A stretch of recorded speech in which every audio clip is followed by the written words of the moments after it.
ये है पृथ्वी उस समय की, जब इस हरे भरे और जीवन से भरपूर ग्रह पर डायनासोर्स राज किया करते थे। लेकिन अंतरिक्ष से आई एक चट्टान ने इस ग्रह की तकदीर ही पलट दी। लगभग 10 किलोमीटर चौड़ा वो चट्टान जब पृथ्वी से टकराया तो उससे 10,000 न्यूक्लियर बॉम्ब जितना भयंकर विस्फोट हुआ। इतना भयानक कि पूरी पृथ्वी ही धूल के घने बादलों से ढक गई और हजारों सालों तक सूरज की रोशनी भी पृथ्वी को छू नहीं पाई। अगर ये तबाही पहले हुई थी तो जाहिर है कि आगे भी हो सकती है, बस सवाल है कब। वर्तमान समय, नासा के एस्ट्रोनॉट की एक टीम पृथ्वी के ऑर्बिट पर एक सैटेलाइट को रिपेयर करने आई हुई थी। तभी अचानक ही अंतरिक्ष से ढेरों मीटेरॉइड्स की उन पर जैसे बारिश होने लगी, जिसने स्पेसशिप के साथ पूरे क्रू को अंतरिक्ष में ही खत्म कर दिया। ये तबाही केवल अंतरिक्ष तक ही सीमित नहीं थी। अगले कुछ मिनटों में ये छोटे उल्कापिंड यानी कि मीटेरॉइड्स धरती से भी टकराए। हालांकि ये मीटेरॉइड किसी बास्केटबॉल जितने ही बड़े थे, लेकिन उनकी टकराने की स्पीड इतनी ज्यादा थी कि उन्होंने बड़े से बड़े शहरों को भी खाक में मिला दिया और इस तबाही में कई लोग मारे गए। किसी को समझ नहीं आ रहा था कि अचानक ही धरती पर मीटेरॉइड्स की बारिश कैसे शुरू हो गई। नासा के वैज्ञानिक भी इसी खोजबीन में जुटे थे। तब पृथ्वी के ऑर्बिट पर घूमते हबल टेलीस्कोप से उन्हें एक ऐसी तस्वीर मिली जिसने सारे साइंटिस्ट्स के पसीने छुड़ा दिए। लगभग एक शहर जितना बड़ा धूमकेतु यानी कि एस्टेरॉइड 22,000 मील प्रति घंटे की स्पीड से पृथ्वी की ओर ही चला आ रहा था। अपनी दिशा में बढ़ते हुए वो एस्टेरॉइड बेल्ट से टकराया, जिससे एस्टेरॉइड बेल्ट में मौजूद चट्टानें भी तेजी से पृथ्वी की ओर गतिमान हो गई। इसलिए पहले तो वो छोटी चट्टानें यानी कि मीटेरॉइड्स पृथ्वी से टकराई और अब वो शहर जितना विशाल एस्टेरॉइड पृथ्वी को तबाह करने आ रहा था। नासा के डायरेक्टर डैन ट्रूमैन ने उसी वक्त अमेरिका के प्रेसिडेंट को इसकी खबर दी। प्रेसिडेंट ने भी इस मामले में चिंता जताते हुए ट्रूमैन से पूछा, आखिर ये एस्टेरॉइड कितनी तबाही मचा सकता है। इस पर ट्रूमैन ने कहा, अगर ये एक शहर जितना बड़ा एस्टेरॉइड पृथ्वी से टकराया तो इतनी तबाही मचेगी कि पृथ्वी से सारे जीव जंतुओं का तो क्या, सूक्ष्म जीवों का भी नामो निशान मिट जाएगा। तभी एक साइंटिस्ट भागता हुआ ट्रूमैन के पास आया और बोला, 18 दिन, उस एस्टेरॉइड को पृथ्वी से टकराने में केवल 18 दिन बाकी हैं। ये सुनकर ट्रूमैन ने उसी वक्त अपनी साइंटिस्ट्स की टीम को इकट्ठा किया। वे किसी भी तरह जल्द से जल्द एस्टेरॉइड को अंतरिक्ष में ही नष्ट करने का तरीका निकालने लगे। इसी दौरान मिलिट्री जनरल ने कहा, आप लोग इतना सोच विचार क्यों कर रहे हैं? हम रॉकेट्स में न्यूक्लियर बॉम्ब भेजकर उस एस्टेरॉइड को अंतरिक्ष में ही ब्लास्ट कर देते हैं, बस खेल खत्म। लेकिन तभी जनरल को टोकते हुए एक साइंटिस्ट बोल पड़ा, इससे काम नहीं बनेगा, क्योंकि वो एस्टेरॉइड आकार में काफी बड़ा है और उसकी स्पीड भी इतनी ज्यादा है कि वो हर न्यूक्लियर मिसाइल को चीरता हुआ निकल जाएगा। ये सुन जनरल चिढ़कर उस साइंटिस्ट से बोला, तुम्हें बीच में बोलने के लिए किसने कहा? इतने में ही ट्रूमैन बोला, जनरल शायद आपको पता नहीं पर ये डॉक्टर रोनाल्ड क्विंसी हैं। ये दुनिया के सबसे बुद्धिमान साइंटिस्ट्स में से एक हैं, इसलिए इन्हें अपनी बात रखने दीजिए। लेकिन जनरल ने कहा, तुम्हें क्या लगता है मैं हवा में बात कर रहा हूँ? मैंने जो एस्टेरॉइड को उड़ाने का आइडिया दिया है वो आइडिया प्रेसिडेंट के चीफ साइंटिफिक एडवाइजर का है। ये सुन रोनाल्ड मुस्कुराकर बोला, वो प्रेसिडेंट का चीफ साइंटिफिक एडवाइजर वो MIT में मेरे साथ पढ़ा है, उसे एस्ट्रोफिजिक्स में C- मिला था और मेरा रैंक तो आप जानते ही हैं, इसलिए मेरी बात मानिए। मिसाल के तौर पर एक फटाके को लीजिए, अगर आप उसे अपनी खुली हथेली में फोड़े तो वो आपकी हथेली को केवल जला देगा, लेकिन उसी फटाके को अपने हाथ में लेकर अगर आपने मुट्ठी बंद कर ली तब वो छोटा सा फटाका भी आपकी मुट्ठी के परखच्चे उड़ा देगा। ये सुनकर जनरल ने कहा, अगर मैं गलत नहीं हूं तो तुम एस्टेरॉइड के बीच में न्यूक्लियर बॉम्ब फिट करने की बात कर रहे हो, लेकिन यह कैसे मुमकिन होगा? इस पर ट्रूमैन बोला, इसके लिए हम उस एस्टेरॉइड में ड्रिल करके उसके सेंटर तक एक गड्ढा बनाएंगे और वहां न्यूक्लियर बॉम्ब फिट करके उसे ब्लास्ट कर देंगे। लेकिन इस काम के लिए हमें दुनिया के सबसे बेहतरीन ड्रिलर की जरूरत होगी। इस प्लानिंग के बाद सारे साइंटिस्ट्स ने दुनिया के सबसे बेहतरीन ड्रिलर की तलाश शुरू कर दी। उन्होंने 30 से भी ज्यादा बार रिसर्च की और हर बार बेहतरीन ड्रिलर के तौर पर केवल एक ही नाम उनके सामने आया, जो था हैरी स्टैम्पर, जो एक ड्रिलिंग कंपनी चलाता था। इस वक्त वो अपनी टीम के साथ समंदर के बीच ऑयल निकालने का काम कर रहा था। चाहे सतह कितनी भी कठोर हो, परिस्थिति चाहे कितनी भी मुश्किल हो, हैरी वहां ड्रिल करने का दम रखता था। ट्रूमैन ने एयरफोर्स के एक कमांडर को उसी वक्त हैरी की शिप में भेजा। कमांडर ने हैरी से मिलते ही कहा, मिस्टर हैरी स्टैम्पर, प्रेसिडेंट के आदेश पर मैं आपको अपने साथ ले जाने आया हूँ। जो बात हमें आपसे करनी है वो एक टॉप सीक्रेट है, इसलिए बिना कोई सवाल किए आप हेलीकॉप्टर में सवार हो जाइए। हालांकि हैरी अपनी मर्जी का मालिक था, प्रेसिडेंट के आदेश को भी ठुकराना उसके लिए कोई बड़ी बात नहीं थी, पर कमांडर को इस मामले में चिंतित देख वो उसके साथ चलने को राजी हो गया, लेकिन उसने कहा कि उसकी बेटी ग्रेस भी साथ चलेगी। दरअसल हैरी की पत्नी कई साल पहले उन्हें छोड़कर जा चुकी थी। तब से हैरी ने ही ग्रेस की देखभाल की थी। वो उसे अपनी जान से भी ज्यादा चाहता था और अपने हर फैसले में उसे साथ रखता था। कमांडर हैरी और ग्रेस को लेकर नासा के हेडक्वार्टर पहुंचा, जहां उनकी मुलाकात ट्रूमैन से हुई। देरी ना करते हुए ट्रूमैन ने उन्हें उस एस्ट्रॉयड की सारी जानकारी दी। साथ ही ट्रूमैन ने हैरी को यह भी आदेश दिया कि ये खबर बाहर लीक नहीं होनी चाहिए, क्योंकि अगर आम लोगों को ये बात पता चली कि कुछ ही दिनों में दुनिया खत्म होने वाली है, तो लोग आपे से बाहर आ जाएंगे और दुनिया में दंगे फसाद होने लगेंगे। इस खबर ने हैरी और ग्रेस को भी अंदर तक हिलाकर रख दिया था। हैरी सीधा मुद्दे पर आया और पूछा, मिस्टर ट्रूमैन, इस दुनिया में 8 अरब लोग हैं। क्या मैं जान सकता हूं कि उनमें से आप लोगों ने मुझे ही यहाँ क्यों बुलाया? इस पर ट्रूमैन ने कहा, हम चाहते हैं कि तुम हमारी एस्ट्रोनॉट की टीम को तैयार करो, उस टीम को जिसे हम तुम्हारे साथ उस एस्ट्रॉयड में ड्रिल करने भेजने वाले हैं। तुम उस टीम के साथ मिलकर एस्ट्रॉयड में ड्रिल करोगे और उसके बीचों बीच गहराई तक एक गड्ढा खोदकर उसके अंदर न्यूक्लियर बॉम्ब फिट करोगे। बस इतना करके तुम्हें एस्ट्रॉयड से निकल जाना है, फिर हम रिमोट से उस बॉम्ब को ब्लास्ट करके एस्ट्रॉयड को उड़ा देंगे। ये बताकर ट्रूमैन ने हैरी को अपनी स्पेस टीम से मिलाया, जिन्हें वे उसके साथ एस्ट्रॉयड में ड्रिल करने भेजने वाले थे।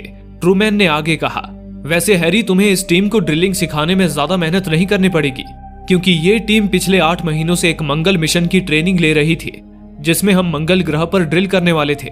उस मिशन के लिए हमने एक स्पेशल ड्रिलिंग मशीन भी बनाई थी, जो अब इस मिशन में हमारे काम आएगी।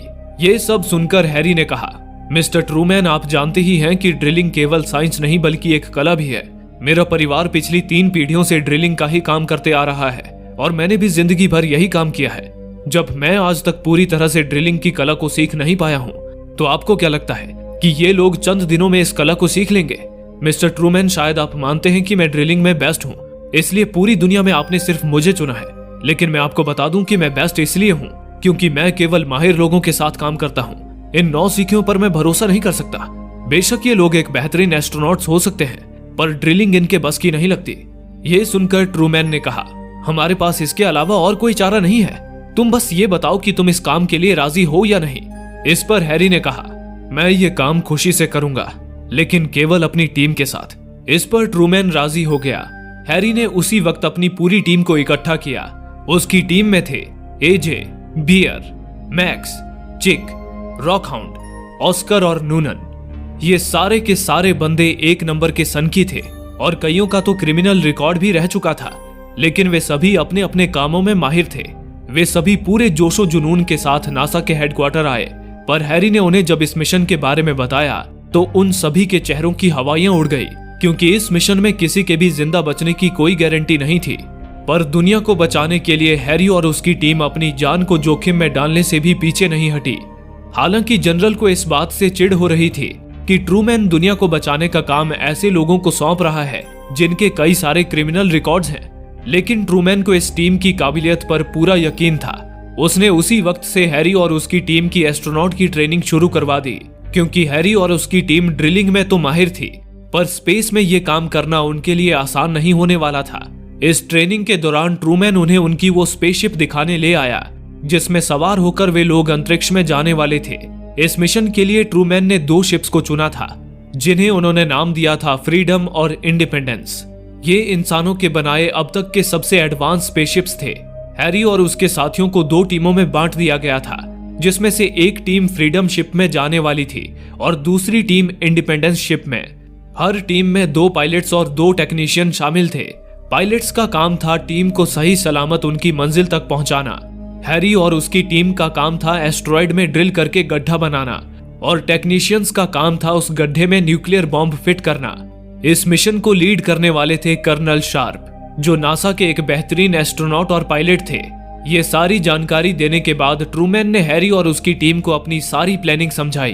ट्रूमैन ने कहा, अब से कुछ दिनों बाद तुम लोग 2 टीमों में 2 स्पेसशिप्स के साथ पृथ्वी से रवाना किए जाओगे। पृथ्वी से रवाना होते ही ठीक 67 मिनट बाद तुम्हारी शिप रशियन स्पेस स्टेशन से अटैच होगी, जहां तुम्हारी मुलाकात होगी रशियन एस्ट्रोनॉट एंड्रोपोव से। वो तुम्हारी शिप को लिक्विड ऑक्सीजन फ्यूल से रिफिल करेगा। फिर 60 घंटों के लंबे सफर के बाद तुम्हारी शिप चांद के करीब होगी। इस दौरान वो एस्ट्रॉयड भी चांद से गुजर रहा होगा। अब सवाल ये आता है कि इतनी तेजी से तुम्हारी ही ओर बढ़ रहे एस्ट्रॉयड पर तुम लैंड कैसे करोगे? तो इसके लिए तुम्हें स्लिंग शॉट मैनूवर का इस्तेमाल करना होगा।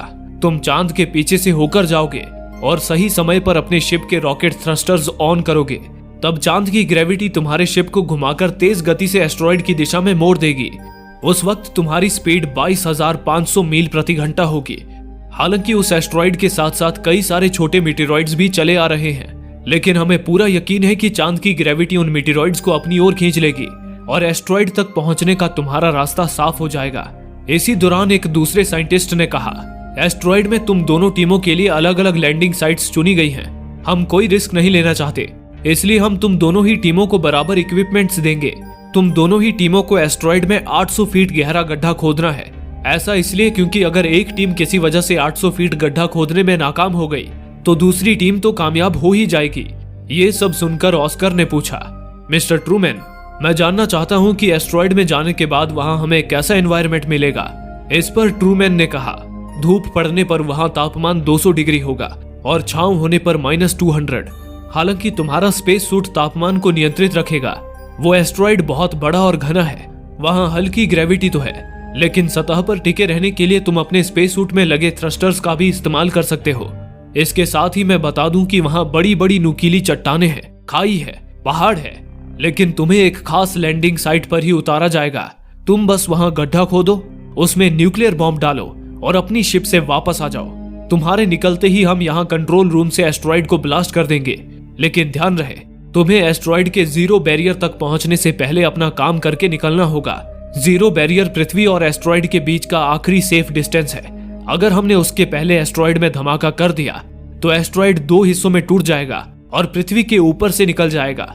लेकिन अगर तुम्हें गड्ढा खोदकर उसमें बॉम्ब डालने में देरी हो गई और एस्ट्रॉइड जीरो बैरियर से आगे आ गया तो उसमें धमाका करने के बावजूद वो पृथ्वी से टकरा जाएगा और तब सब कुछ खत्म हो जाएगा। इसलिए एक बार एस्ट्रॉइड में लैंड होने के बाद तुम्हारे पास 8 घंटे का समय होगा। तुम्हें 8 घंटे में 800 फीट गहरा गड्ढा खोदना होगा। इस तरह मिशन की प्लानिंग के बाद वे लोग मिशन की तैयारी में लग गए। हैरी ने ड्रिलिंग करने वाले अपने साथियों को 2 टीमों में बांट दिया। पहली टीम को लीड करने वाला था एजे, जिसमें उसके साथ थे ऑस्कर, बियर और नूनन। एजे की टीम इंडिपेंडेंस शिप में जाने वाली थी और दूसरी टीम थी हैरी की, जिसमें उसके साथ थे चिक, रॉकहाउंड और मैक्स। हैरी अपनी टीम के साथ फ्रीडम शिप में जाने वाला था और मिशन कमांडर शार्प उसकी फ्रीडम शिप का पायलट था। इस तरह कड़ी मेहनत और घंटों की ट्रेनिंग के बाद हैरी और एजे की टीम मिशन के लिए तैयार हुई। लेकिन इस दौरान पूरी दुनिया में ये खबर लीक हो चुकी थी कि वो बड़ा एस्ट्रॉइड धरती से टकराने वाला है। इससे दुनिया भर के लोगों में दहशत का माहौल बन आया था। लोग अब इस मिशन की सफलता की दुआ कर रहे थे। इसी के साथ वो दिन आया जब हैरी और एजे की टीम को अंतरिक्ष में भेजा जाना था। नासा ने जापान, रशिया, फ्रांस और चाइना की स्पेस टीम के साथ मिलकर कुछ ही दिनों में 2 रॉकेट्स तैयार कर लिए थे, जो दोनों स्पेसशिप को अंतरिक्ष में लॉन्च करने वाले थे। हैरी और एजे की टीम अपनी अपनी स्पेसशिप्स में सवार हो गई और इसी के साथ रॉकेट्स लॉन्च हो गए। रॉकेट्स ने हैरी और एजे के स्पेसशिप्स को सही सलामत अंतरिक्ष में पहुंचा दिया, जिसके बाद वे अपनी पहली मंजिल यानी कि रशियन स्पेस स्टेशन की ओर बढ़ गए। इसी दौरान नासा के कंट्रोल रूम से ट्रूमैन ने उन्हें बताया कि रशिया का वो स्पेस स्टेशन 11 सालों से वहां मौजूद है, इसलिए उसके पुर्जे काफी पुराने हो चुके हैं, लेकिन रशिया आज भी उसे इस्तेमाल कर रहा है। इसके साथ ही ट्रूमैन ने यह भी बताया, एस्ट्रोनॉट एंड्रोपोव 18 महीनों से उस खटारा स्पेस स्टेशन में अकेले रह रहा है, इसलिए उसका बर्ताव अजीब हो सकता है। इसी के साथ दोनों टीमों के पायलट्स ने अपने अपने spaceships successfully Russian space station से जोड़ दिए और दोनों टीमें स्पेस स्टेशन में एंटर हुई। इतने में ही एंड्रोपोव उनके पास आया। 18 महीने अकेले स्पेस में बिताकर एंड्रोपोव का दिमाग हिल चुका था। वक्त कम था, इसलिए एंड्रोपोव ने बिना देरी किए स्पेसशिप्स में फ्यूल भरने की प्रोसेस शुरू की। असिस्टेंट के तौर पे वो एजे को अपने साथ फ्यूल पॉड में ले आया। इस दौरान हैरी और बाकी के लोगों ने अपने अपने स्पेसशिप्स को फ्यूल पाइप से जोड़ दिया था। फ्यूल पॉड में पहुंचकर एंड्रोपोव एजे के साथ एक टनल में उतरा, जहां फ्यूल का सप्लाई स्विच मौजूद था। एंड्रोपोव ने सप्लाई स्विच ऑन कर दिया और एजे से कहा, तुम इस फ्यूल मीटर पर ध्यान देना। अगर प्रेशर 160 से ज्यादा हो तो तुरंत मुझे इन्फॉर्म करना, और अगर कोई मुसीबत आए तो इस लीवर को खींचकर फ्यूल सप्लाई बंद कर देना। ये बताकर एंड्रोपोव बाकी टीम के पास आ गया, लेकिन इसी दौरान फ्यूल का प्रेशर 200 के पार चला गया। ये देख एजे परेशान हो उठा। उसने वीडियो कैमरे के जरिए एंड्रोपोव से संपर्क करने की कोशिश की, लेकिन एंड्रोपोव को काफी दिनों बाद कोई बात करने को मिला था, इसलिए वो बाकी टीम से बात करने में लगा था। उधर प्रेशर ज्यादा होने के कारण पाइप से फ्यूल लीक होता जा रहा था। खतरे को देखते हुए एजे ने सप्लाई बंद करने के लिए लीवर खींचा, लेकिन बदकिस्मती से वो पुराना जंग लगा लीवर टूटकर एजे के हाथ में आ गया। ये देख एजे का कलेजा ही मुंह को आ गया। इतने में ही पूरे स्पेस स्टेशन में इमरजेंसी अलार्म बज उठा। एंड्रोपोव फौरन फ्यूल पॉड की तरफ भागा और चिल्लाकर एजे को उस टनल से बाहर आने को कहा, क्योंकि फ्यूल लीकेज के कारण वहां आग लग चुकी थी। एजे जल्दी सीढ़ियों से चढ़कर ऊपर आने लगा। इतने में ही मिशन कमांडर कर्नल शार्प अपने कुछ साथियों के साथ वहां आया। उसने देखा कि फ्यूल पॉड में जल्द ही धमाका होने वाला था। शार्प फौरन अपनी बाकी टीम को इस खतरे से सतर्क करता हुआ शिप की तरफ भाग निकला, लेकिन एंड्रोपोव एजे को मौत के मुंह में छोड़कर नहीं जाने वाला था। उसने एजे को टनल से बाहर खींचा और शिप की तरफ भागने लगा, लेकिन बदकिस्मती से शार्प फ्यूल पॉड को लॉक करके चला गया था, जिस कारण एजे और एंड्रोपोव अब उस फ्यूल पॉड में फंस चुके थे। धीरे धीरे वहां आग की लपटें तेज होती जा रही थी। दूसरी ओर खतरे को देखते हुए हैरी दोनों शिप के फ्यूल पाइप को निकाल चुका था। इतने में ही शार्प अपने साथियों के साथ वहां आया। उसने हैरी से कहा कि उन्हें अभी यहां से निकलना होगा, क्योंकि स्पेस स्टेशन में धमाका होने वाला है। ये सुनकर हैरी ने पूछा कि एजे कहाँ है, लेकिन शार्प ने उससे कहा कि एजे अब नहीं बच पाएगा और अगर वे लोग अभी यहाँ से नहीं गए तो वे सब भी मारे जाएंगे। हालांकि हैरी एजे के बिना कहीं नहीं जाना चाहता था, लेकिन शार्प के लिए ये मिशन ज्यादा जरूरी था। वो अपनी टीम के साथ हैरी को खींचता हुआ स्पेसशिप में ले आया और शिप का दरवाजा बंद करके उड़ान भरने की तैयारी करने लगा। उधर दूसरी टीम के पायलट्स भी उड़ान भरने की तैयारी में लगे थे, लेकिन एंड्रोपोव और एजे अब भी फ्यूल पॉड में फंसे आग से जूझ रहे थे। तभी एंड्रोपोव ने ऊपर एक वेंटिलेशन जाली खोली और एजे से कहा कि अगर उन्हें बचना है तो उस वेंटिलेशन से होकर निकलना होगा।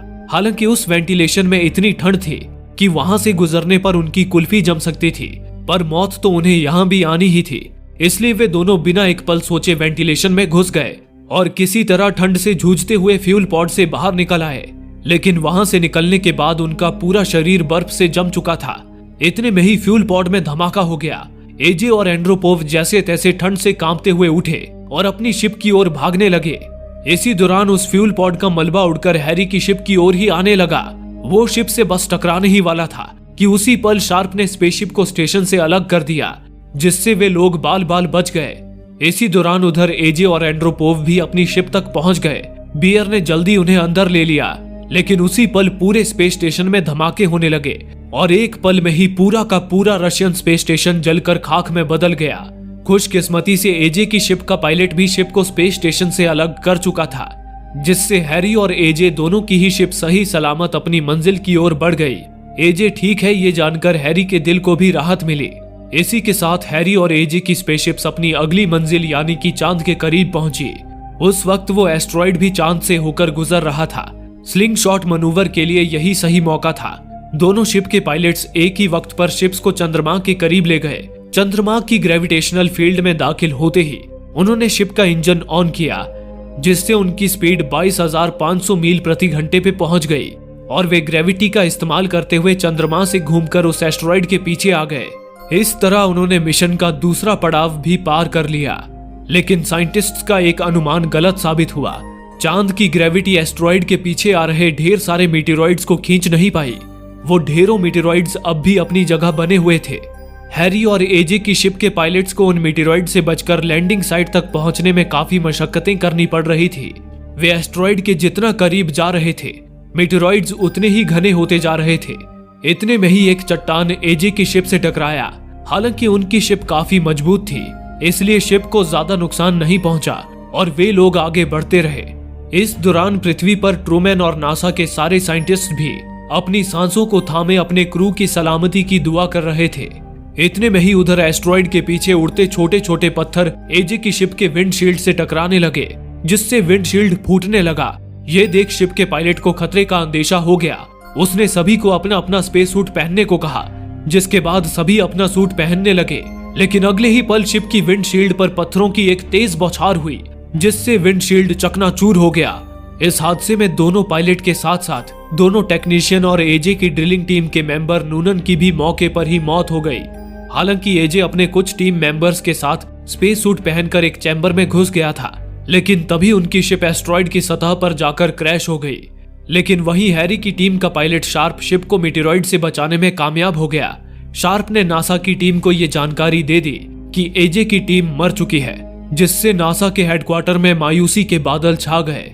इसी के साथ शार्प ने शिप को सही सलामत एस्टेरॉइड पर लैंड करा दिया। अब हैरी की टीम के पास अपने मारे गए साथियों के लिए शोक मनाने का भी वक्त नहीं था। वे जल्दी उस रोवर को बाहर निकालने लगे जिसमें ड्रिलिंग मशीन फिट थी।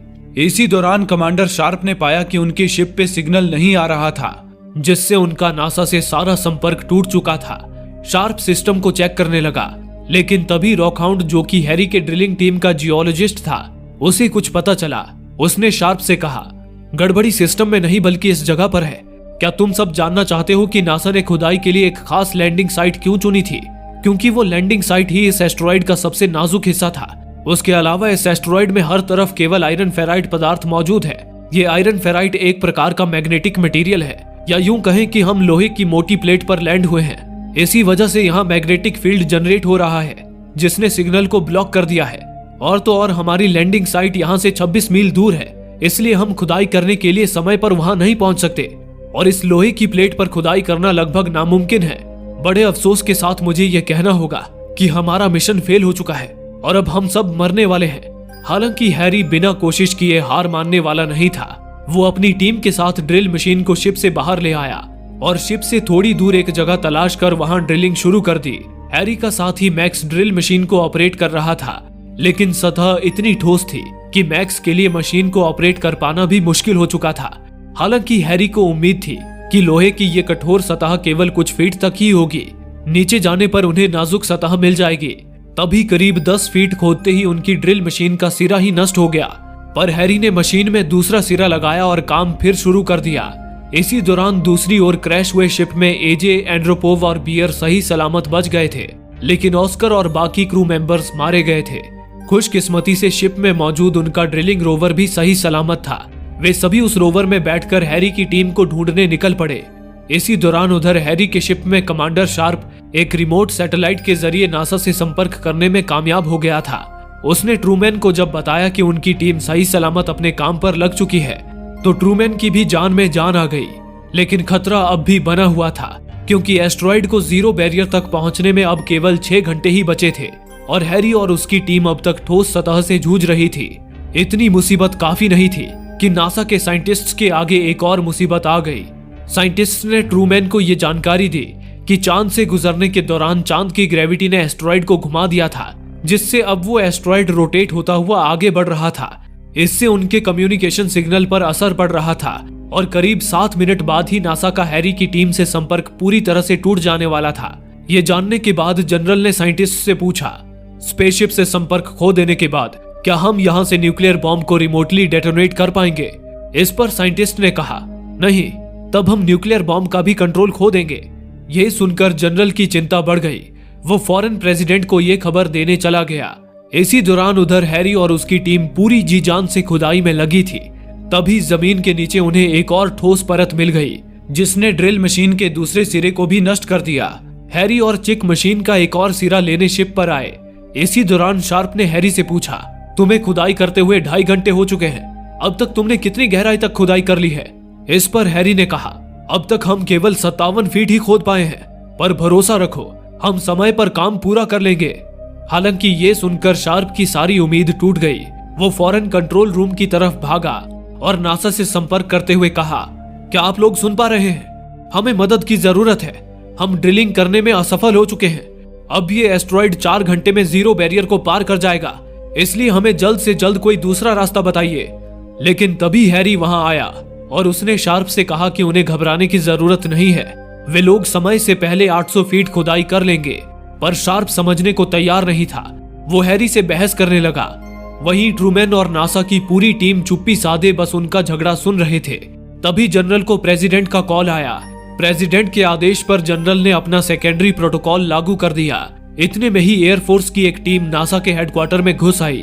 दरअसल प्रेसिडेंट ने मान लिया था कि अब ड्रिलिंग मुमकिन नहीं है, इसलिए वो न्यूक्लियर बॉम्ब का कंट्रोल खोने से पहले उसे एस्टेरॉइड की सतह पर ही डेटोनेट करना चाहते थे। कोई उनके मकसद के आड़े ना आए, इसलिए उन्होंने अपनी एयरफोर्स टीम वहां भेज दी थी, जो अब ट्रूमैन की जगह मोर्चा संभालने वाले थे। लेकिन ट्रूमैन को पता था कि वे लोग अगर बॉम्ब को एस्ट्रॉइड के सरफेस पे ही ब्लास्ट करेंगे तो उससे कोई फायदा नहीं होगा। ट्रूमैन को अब भी हैरी और उसकी टीम पर भरोसा था, लेकिन उसके हाथ अब बंध चुके थे। इसी के साथ जनरल ने रिमोट से शिप में मौजूद न्यूक्लियर बॉम्ब को एक्टिवेट कर दिया, जिससे उसमें 5 मिनट का काउंटडाउन शुरू हो गया। हैरी और उसके साथी चिक ने जब उस बॉम्ब को ऑन होते हुए देखा तो उनकी बेचैनी बढ़ गई। इतने में ही शार्प वहां आया। शार्प भी सेकेंडरी प्रोटोकॉल को फॉलो कर रहा था। वो उस बॉम्ब को शिप से नीचे गिराकर जल्द से जल्द वहां से निकलना चाहता था, लेकिन हैरी शार्प से बॉम्ब को ऑफ करने के लिए दबाव बनाने लगा, क्योंकि उसे अपनी काबिलियत पर पूरा यकीन था। उसने कहा कि वो समय से पहले ड्रिल करने में कामयाब हो जाएगा, लेकिन शार्प कुछ सुनने को तैयार नहीं था। वो बॉम्ब को शिप से बाहर फेंकने ले जाने लगा। तभी हैरी ने गुस्से में एक पाइप रेंच उठा लिया और उससे शार्प की गर्दन को जकड़ लिया। उसने शार्प को धमकाते हुए कहा, बॉम्ब को बंद कर वरना मैं तेरी सांसें बंद कर दूंगा। हालांकि शार्प मरने को तैयार था, पर वो बॉम्ब को ऑफ नहीं करना चाहता था। तब हैरी ने उसे छोड़ दिया और समझाया, शार्प मेरा यकीन करो, आज तक मैं अपने मकसद पे कभी नाकाम नहीं हुआ और ना ही आज हो सकता हूँ। बस एक बार मुझ पर भरोसा करो। अगर तुम अब भी जिद पर अड़े रहे और अपने सुपीरियर्स की बात मानते रहे तो पूरी दुनिया को खत्म करने के जिम्मेदार सिर्फ तुम होगे। और जरा सोचो कि अगर दुनिया खत्म हो गई तो यहाँ से निकलकर तुम कहाँ जाओगे। इसलिए ठंडे दिमाग से सोचो और मेरी मदद करो। हम आखिरी दम तक डटे रहेंगे। ये सुनकर शार्प सोच में पड़ गया। उधर बॉम्ब को ब्लास्ट होने में केवल कुछ ही सेकंड्स बचे थे। तभी शार्प को एहसास हो गया कि वो क्या करने जा रहा था, लेकिन अब वो हैरी के साथ था। बॉम्ब ब्लास्ट होने से चंद सेकंड पहले उसने अपने साथी के साथ मिलकर बॉम्ब का एक वायर कट कर दिया, जिससे बॉम्ब का टाइमर ऑफ हो गया। हैरी और उसकी टीम ने राहत की सांस भरी और एक बार फिर पूरी शिद्दत से खुदाई के काम पे लग गए। इसी के साथ एक रशियन सैटेलाइट की मदद से एक बार फिर नासा का स्पेस टीम से संपर्क हो गया। ट्रूमैन को जब पता चला कि हैरी ने बॉम्ब को ऑफ कर दिया है तो उनकी आंखों में एक बार फिर उम्मीद की किरण जगमगाने लगी। दूसरी ओर वो एस्ट्रॉइड अब पृथ्वी के काफी करीब आ चुका था। हालात इतने चिंताजनक हो चुके थे कि रॉकहाउंड अपना मानसिक संतुलन खो बैठा और पागलों की तरह उधम मचाने लगा। हैरी ने जैसे तैसे उस पर काबू किया। अब तक हैरी और उसकी टीम 550 फीट तक गड्ढा खोद चुकी थी। तभी ड्रिल मशीन चला रहे मैक्स को अचानक ही जमीन के अंदर कुछ महसूस हुआ। उसने तुरंत ड्रिलिंग रोक दी। इतने में ही अचानक उस जगह की जमीन में दरार आने लगी। ये देख हैरी ने मैक्स से ड्रिल जमीन से बाहर निकालने को कहा, लेकिन मैक्स ने जैसे ही ड्रिल जमीन से बाहर निकाला तभी जमीन से पूरे प्रेशर के साथ कोई गैस बाहर निकली, जिसने ड्रिल मशीन से जुड़े पूरे रोवर को ही आसमान में उड़ा दिया। एक जोरदार धमाके के साथ रोवर आसमान में ब्लास्ट हो गया, जिससे मैक्स की भी मौत हो गई। दरअसल जमीन के नीचे गैस पॉकेट थी जो ड्रिल करने के दौरान बाहर आ गई थी। इसी वजह से यह हादसा हुआ। ड्रिल मशीन के नष्ट होने के साथ ही हैरी और उसकी टीम की सारी उम्मीद भी खत्म हो चुकी थी। अब पृथ्वी का अंत निश्चित था। यह खबर जब पृथ्वी तक पहुंची तो पूरी दुनिया में दहशत का माहौल बन आया। प्रेसिडेंट ने सारी दुनिया को यह संदेश दे दिया कि अब उनकी दुनिया खत्म होने वाली है। इस खबर के बाद लोग अपने आपे से बाहर आ गए और दुनिया में दंगे फसाद होने लगे। इसके विपरीत बहुत से लोग अपने आखिरी वक्त में भगवान की शरण में आ गए। वे मंदिर, मस्जिद और चर्च में जाकर भगवान से अपनी सलामती की दुआ करने लगे। वहीं एस्ट्रॉइड में मौजूद हैरी भी घुटनों के बल बैठ गया और ईश्वर से दुआ करने लगा कि काश कोई चमत्कार हो जाए और उनकी दुनिया बच जाए। तभी हैरी को एक उम्मीद की किरण नजर आई, एक रोशनी जो उनकी ओर ही बढ़ रही थी। शायद यह दुनिया भर के लोगों की दुआओं का ही असर था कि एजे, एंड्रोपोव और बियर हैरी की टीम को ढूंढने में कामयाब हो चुके थे। वो अपने रोवर में हैरी की टीम तक पहुंच गए। उनके रोवर में भी एक ड्रिल मशीन थी। ये देख हैरी और उसकी टीम की खुशी का ठिकाना न रहा। वहीं नासा की टीम भी एजे और उसकी टीम के जिंदा होने की खबर सुनकर झूम उठी। हालांकि ये पल सेलिब्रेट करने का नहीं था, क्योंकि एस्ट्रॉइड को जीरो बैरियर तक पहुंचने में केवल 1 घंटा बचा था। उससे पहले हैरी और उसकी टीम को 250 फीट गड्ढा खोदना था। ये एक नामुमकिन काम था, लेकिन हैरी और उसकी टीम भी इस नामुमकिन काम को मुमकिन बनाने का जज्बा रखती थी। उन्होंने अपनी पूरी जी जान लगा दी और आखिरकार 800 फीट गहरा गड्ढा खोदने में कामयाब हो गए। लेकिन अब उनके पास गड्ढे में बॉम्ब डालकर वहां से निकलने के लिए केवल 38 मिनट थे। हैरी और उसकी टीम ने गड्ढे के अंदर लंबा पाइप डाला। बस अब बारी थी न्यूक्लियर बॉम्ब को उस पाइप के जरिए अंदर डालने की। लेकिन इसी दौरान शार्प ने देखा कि न्यूक्लियर बॉम्ब का रिमोट डेटोनेटर फंक्शन खराब हो गया था, जिस वजह से अब उसे दूर से ब्लास्ट नहीं किया जा सकता था।